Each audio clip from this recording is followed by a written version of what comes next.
Hi, welcome to my channel. It's weird saying that out loud, I think. Hi everyone, F1 Academy. What exactly is it?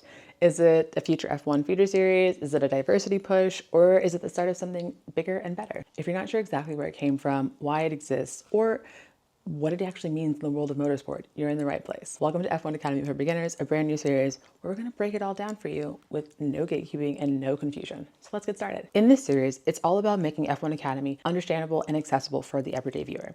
And so we're going to break it down into bite-sized pieces, and each video is going to take on a specific part of what exactly is F1 Academy. Today, we're going to start off with what exactly is F1 Academy. Then we're going to follow up with who are the drivers and the key figures that you need to know and some of the teams, followed by the when and the where does F1 Academy take place. Then how does it actually work in terms of the championship format, ending with the why. So why exactly was F1 Academy created, and why does this matter for you as a motorsport fan? By the end of this series, my hope is that you'll be not only an expert about F1 Academy, but also ready and excited to cheer on your favorite driver going into the next season's 7 races. So starting off today, what exactly is F1 Academy? Simply put, F1 Academy is a motorsport series designed to showcase female talent in the space and eventually create a pathway for younger drivers to eventually reach F1. Within the pathway, drivers should move from F1 Academy to F3 and upwards into F2 and eventually F1. The series' first race was actually in 2023, but you probably didn't see it because they had some licensing issues when the series was first starting, and so the only race that season that was actually televised for the world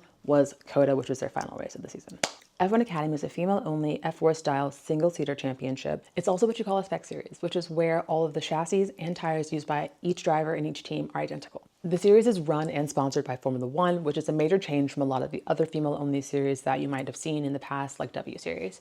And I will touch on W Series in just a minute because it is an important aspect of what exactly is F1 Academy and how we got here. Each F1 Academy season comprises 7 races, which also line up with the F1 calendar. And this year, they're going to be 18 drivers across 6 teams. Now, let's briefly talk about what came before F1 Academy. Obviously, F1 Academy is not the first time that we've had a female-only racing series, and the most prominent one that comes to mind is W Series. W Series ran from 2019 through 2022 with a year off for COVID. One of the beautiful things about W Series was that none of the women involved had to provide any sort of sponsorship. And it was a free-to-enter championship, and it was just designed to provide more of an equal and level footing for each of the drivers across the series. But regardless of this, a lot of the drivers run into some of the similar problems we see even for young male drivers across any of the other Formula series. It's just incredibly expensive to participate and provide access and have a team that's supporting you each race weekend. Ultimately, the series went into administration or bankruptcy for My Americans in 2022, leading to the last 3 races of that season actually being canceled. And soon after the financial struggles of W Series was announced, we saw that F1 Academy was very quickly announced afterwards,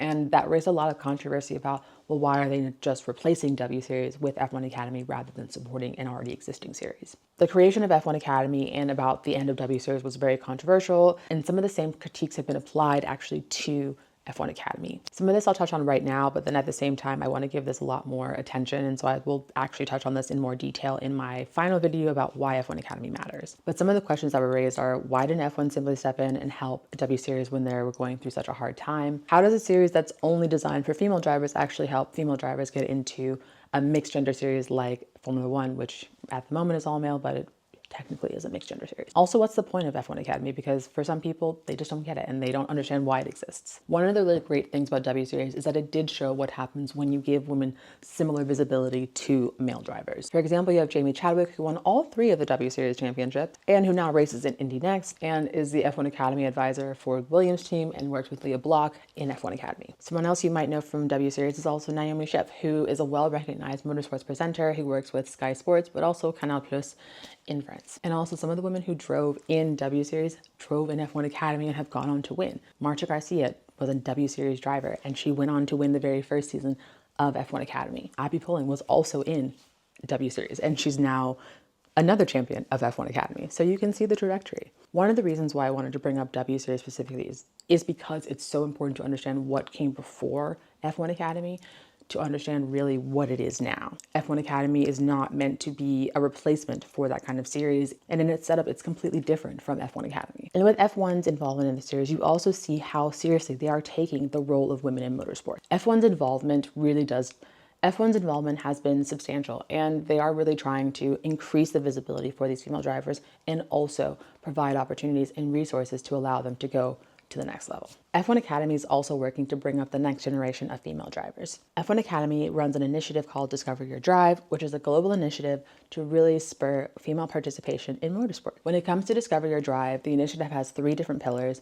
which are community, youth engagement, and talent identification and participation. The nexus of these pillars creates a pipeline and an opportunity for young girls who are interested in motorsports both on and off track. Discover Your Drive sponsors karting initiatives for young girls and gives them access to more resources. They do community events designed to get more young people involved in the technical or strategic aspects, and they also provide community activations for 8 to 18-year-olds. So that was your very quick introduction to F1 Academy, and I really hope this helped. In the next video, we're going to cover who are the drivers and the teams participating in F1 Academy, and who are the other key figures involved in the series. If you're excited to learn more about the series, be sure to subscribe and like this video, share it with your friends, and I hope that it will help you learn a bit more before the season starts in just a couple weeks. And also, if you have any questions about F1 Academy and how it works, drop them in the comments, and either I'll answer them in the comments or I'll make a video at the end of the series tallying up all of the questions that have been asked and address them as I can. I also did a similar series for F1 on my TikTok last year, so if you're needing a bit of a refresh before the season kicks off, be sure to look at that over there, and I've also linked it down below for you. Thanks for watching, and I'll see you next time. Bye.